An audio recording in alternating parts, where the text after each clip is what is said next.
नमस्कार दोस्तों। दरअसल जैसे ही नेपाल में विद्रोह हुआ और जेनेक्स ने वहां की सरकार को उखड़ फेंकने के लिए मजबूर कर दिया, उसी के साथ भारत के अंदर भी राजनीतिक गहमा गहमी तेज हो गई है।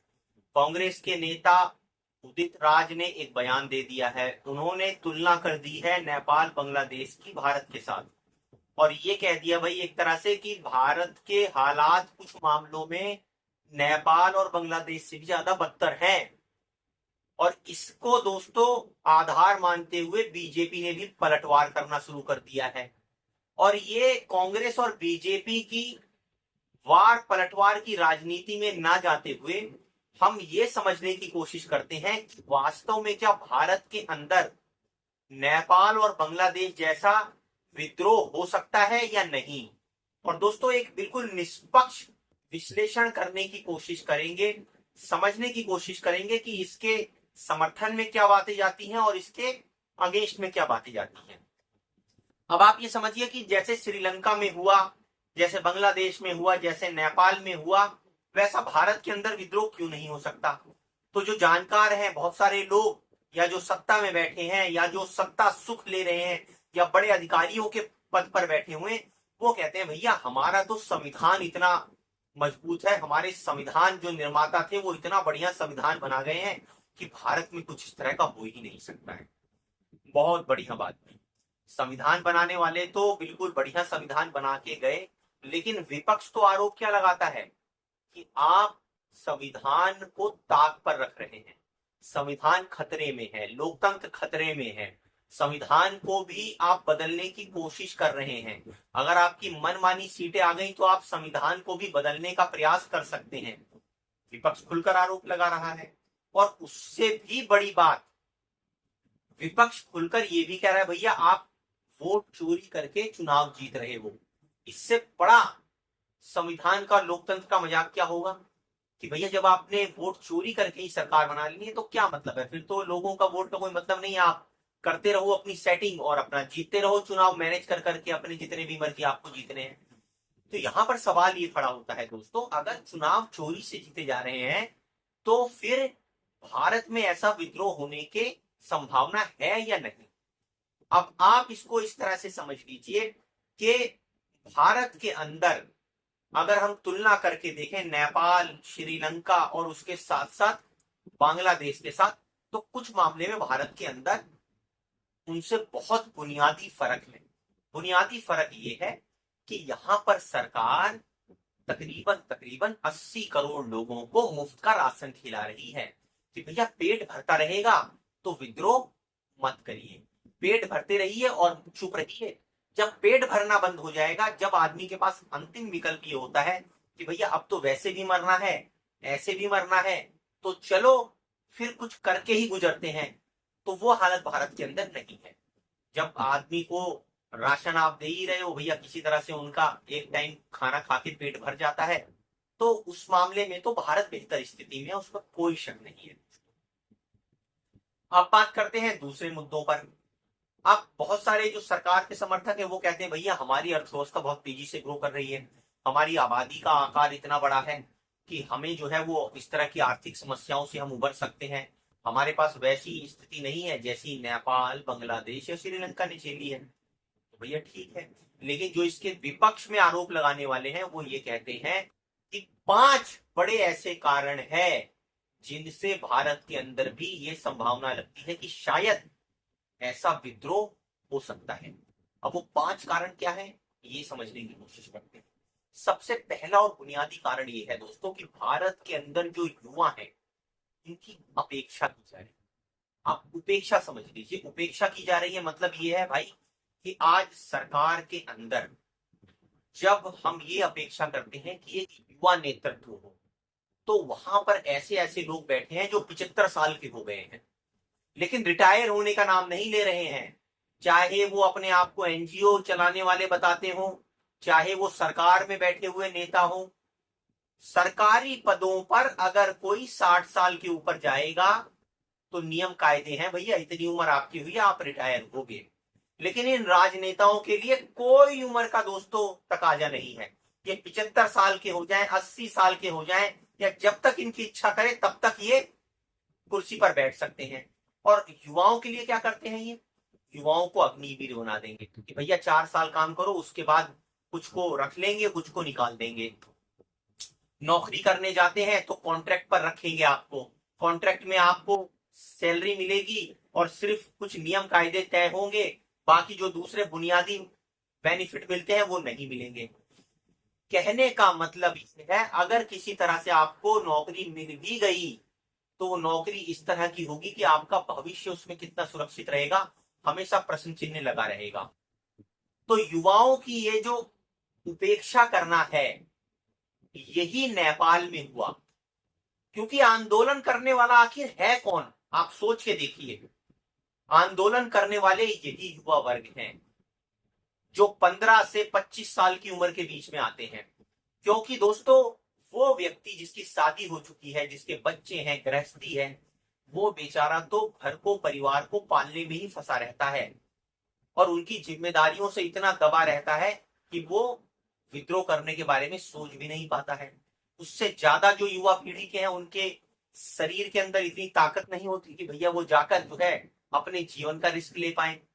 लेकिन ये जो 15 से 25 साल का जो आयु का ग्रुप है, जिनको कई बार हम जेन एक्स बोल देते हैं, कभी जेन जी भी बोल देते हैं, किसी भी नाम से आप बोल लीजिए, लेकिन वो ऐसे होते हैं दोस्तों जो अभी इस अवस्था में होते हैं कि उनको पढ़ाई पूरी करके अपना रोजगार पकड़ना होता है। सबसे ज्यादा रोजगार की मार इन्हीं के ऊपर पड़ती है। और उससे भी बड़ी बात दोस्तों, यही वो तबका है जो बहुत हद तक जिम्मेदारियों से मुक्त होता है। क्रांति लाने का दारोमदार भी इसी के कंधे पर होता है, परिवर्तन लाने का दारोमदार भी इसी के कंधे पर होता है, क्योंकि ये अपनी जान की परवाह भी नहीं करता दोस्तों। नेपाल में देखिए आप, जो जेड जी वाले जो विरोध कर रहे थे, सरकार ने गोलियां चलवाई, युवा मारे गए, उसके बाद ये कितना उग्र हुआ प्रदर्शन। तो भारत के अंदर जो युवाओं की उपेक्षा हो रही है, वो एक बहुत बड़ा कारण है दोस्तों कि कहीं ये जो युवाओं का गुस्सा है ये उबलकर ज्वालामुखी की तरह बाहर ना निकल पड़े। दूसरा कारण दोस्तों, भारत के अंदर नेपाल, बांग्लादेश और श्रीलंका जैसे हालात होने की संभावना जो कर सकते हैं वो है चुनाव चोरी। क्योंकि चुनाव चोरी का मुद्दा जिस तरह से राहुल गांधी ने बिल्कुल जनता के सामने खोल कर रख दिया है, अब एक तरह से आप ये समझ लीजिए कि भैया चुनाव आयोग को नंगा करके रख दिया है। अब इससे ज्यादा और क्या होगा कि तुम बीजेपी के साथ मिले हुए हो, चुनाव चोरी कर करके उनको चुनाव जितवा रहे हो, सारा सेटिंग से काम हो रहा है। तो चाहे आप बीजेपी समर्थक हो, चाहे आप कांग्रेस समर्थक हो, लेकिन ये जो चुनाव चोरी है दोस्तों, ये किसी के हक में नहीं है। क्योंकि आज अगर बीजेपी ये काम कर रही है तो यकीन मानिए कल जब दूसरी सरकार आएगी और यही काम करेगी तो बीजेपी बोलने लायक नहीं बचेगी। तो जो बीजेपी के समर्थक हैं वो बोलने लायक नहीं बचेंगे। आज अगर आप किसी एक गलत चीज का समर्थन देंगे तो कल फिर आप उसका विरोध नहीं कर पाएंगे। दोस्तों ये बहुत बड़ा कारण है कि जो चुनाव चोरी के जो आरोप लग गए हैं, जनता का विश्वास चुनाव आयोग से कम होता जा रहा है। सरकार के प्रति भी लोगों के अंदर विश्वास घटता जा रहा है। और जिस तरह से राहुल गांधी बोल रहे हैं कि भैया वोट चोर गद्दी छोड़, वोट चोर गद्दी छोड़, अब ये वोट चोर गद्दी छोड़ का ही आप देख लीजिए, एक वर्जन हमें नेपाल में देखने को मिलता है। उन्होंने बोला केपी चोर गद्दी छोड़। तो कितनी दूरी है दोस्तों इनमें, देखिए आप। भाई वो जो जेन जी वाले जो युवा हैं नेपाल के, वो क्या विरोध कर रहे हैं कि नेता अपना आराम से सुख, वैभव, विलासिता में आराम से मजे ले रहे हैं और जनता बेचारी नौकरी में मारी मारी घूम रही है, 2 टाइम की रोटी के मोहताज हुई पड़ी है, कर्जे में डूबे हुए हैं परिवार। तो ये जो चुनाव चोरी का आरोप है ये बहुत घातक सिद्ध हो सकता है। क्योंकि जनता को जब एक बार समझ में आ गया कि भैया वोट देने से आप सरकार परिवर्तन नहीं कर सकते हैं, तो सरकार परिवर्तन करने का सिर्फ एक रास्ता बचता है। फिर वो रास्ता क्या है जो नेपाल में हुआ, वो रास्ता क्या है जो श्रीलंका में हुआ, वो रास्ता क्या है जो बांग्लादेश में हुआ। अगर चुनाव से शांति प्रिय तरीके से जनता सरकार नहीं बदल पाएगी तो मजबूरन उसके पास एक ही विकल्प बचेगा सरकार को बदलने का, और वो वही रास्ता है जो नेपाल में अपनाया गया, जो श्रीलंका में अपनाया गया, जो बांग्लादेश में अपनाया गया। दोस्तों, तीसरा बड़ा कारण जो ये बताता है कि भारत भी खतरे में है नेपाल आंदोलन के बाद, वो ये है बेरोजगारी, बढ़ती हुई बेरोजगारी। दोस्तों, किसी भी देश की सबसे बड़ी धन संपदा होती है उसके युवा, उसकी जनसंख्या, उसके लोग। वो सत्ता पे बैठे हुए लोग मूर्ख होते हैं जो अपनी जनसंख्या, अपनी आबादी को अपना ड्रॉबैक समझते हैं। दरअसल इससे बड़ा एसेट कोई हो ही नहीं सकता, क्योंकि जब आपके पास एक ऐसे युवा हो जो जवान हो, 15 से लेकर 25, 30, 35 साल तक की उम्र के हो, जो कुछ भी काम करने का मादा रखते हो, ऐसा देश आर्थिक तरक्की करता है।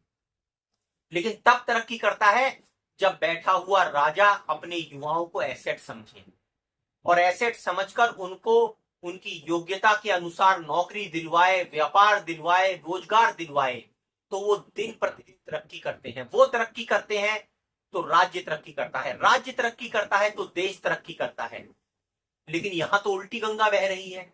जब सरकार ये मान ले कि भैया हमारी जनसंख्या ही हमारी सबसे बड़ी समस्या है, तो फिर ऐसी सरकार युवाओं को क्या रोजगार देगी? आज बेरोजगारी का आलम यह है कि 10-10, 15-15 हजार रुपए की नौकरी के लिए युवाओं को मारे मारे घूमना पड़ता है दोस्तों। अब जब बेरोजगारी का आलम यह है, आप कोई व्यापार कर लीजिए छोटा मोटा, आपको सक्सेस नहीं मिलेगी, आपका सक्सेस रेट घट जाएगा, क्योंकि आपकी जो आर्थिक नीतियां हैं वो छोटे उद्योगों, मध्यम उद्योगों, एमएसएमई या छोटे कारोबारियों के हक में ही नहीं है।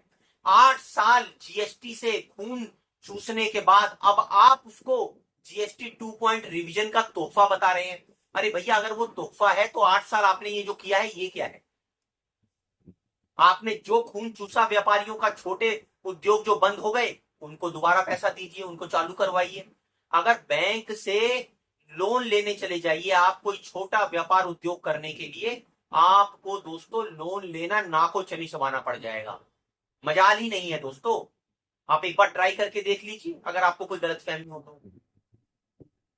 उसके बाद दोस्तों, चौथा बड़ा कारण कर्जे का बढ़ना। ये कर्जा बढ़ना सिर्फ देश का कर्जा बढ़ना नहीं है दोस्तों, देश तो कर्जे में डूब ही रहा है, लेकिन इस सरकार के कार्यकाल में इतना गजब जबरदस्त मैजिक चमत्कार हुआ है कि ये जो देश का कर्जा है वो जनता का कर्जा बन गया है। हर परिवार कर्जे में डूबता जा रहा है, हर व्यक्ति कर्जे में डूबता जा रहा है, चाहे वो लोन हो, personal loan, gold loan, home loan, credit card loan, ब्याज बट्टे पर पैसा लेना। बहुत सारे तो ऐसे परिवार हैं जो कर्ज के जाल में फंसकर बर्बाद हो गए।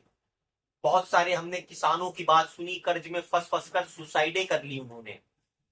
छोटे मोटे परिवारों की तो खबर भी दोस्तों कितनी आती है, हम सुनते हैं कि आर्थिक तंगी के कारण परिवारों ने जो है अपने आप को खत्म कर लिया। उनसे जो है किस तरह से वसूली करते हैं, प्रताड़ित कर कर छोटे छोटे कर्जों के लिए उनकी जान माल तक ले लेते हैं दोस्तों। इस तरह की घटनाएं आम तौर पर हम अखबारों में कई बार पढ़ते हैं। मन विचलित होता है दोस्तों इस तरह की खबरों को पढ़ने के बाद। तो ये जो कर्जे का जो जाल है, और दोस्तों इससे भी बड़ी बात, अगर आपको देश की कर्जे की हालत समझनी है तो आप समझ लीजिए कि देश के अंदर परिवारों ने, महिलाओं ने लगभग 2.5 लाख करोड़ का गोल्ड लोन कर्जे पर, मतलब आप समझ लीजिए पैसा लिया हुआ है अपने जीवनों को रखकर।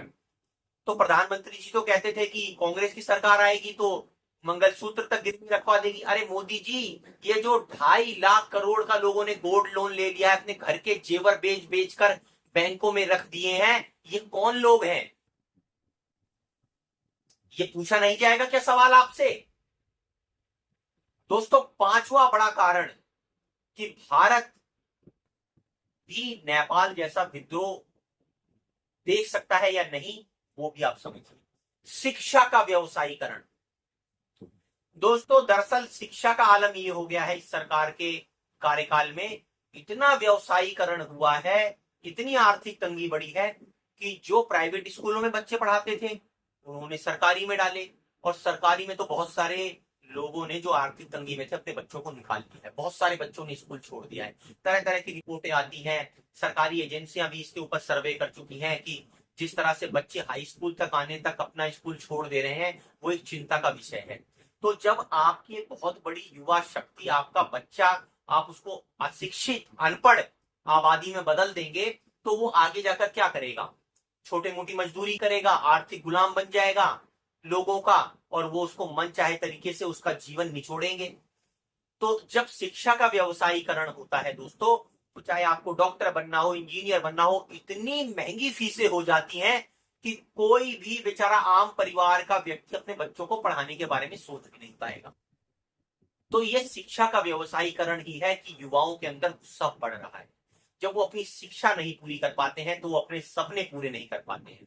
कोटा जैसे राज्य जहां पर लोग इतने सारे कोचिंग में जो है लेकर सरकारी नौकरियों की तैयारी करते थे, या अलग अलग संस्थान जहां पर लोग जो है अपने मनपसंद करियर को बनाने के लिए परीक्षाओं की तैयारी करते थे, आप जाकर उनका हाल देख लीजिए। आर्थिक तंगी के कारण बेचारे वो अपनी तैयारी बीच में छोड़कर चले जा रहे हैं।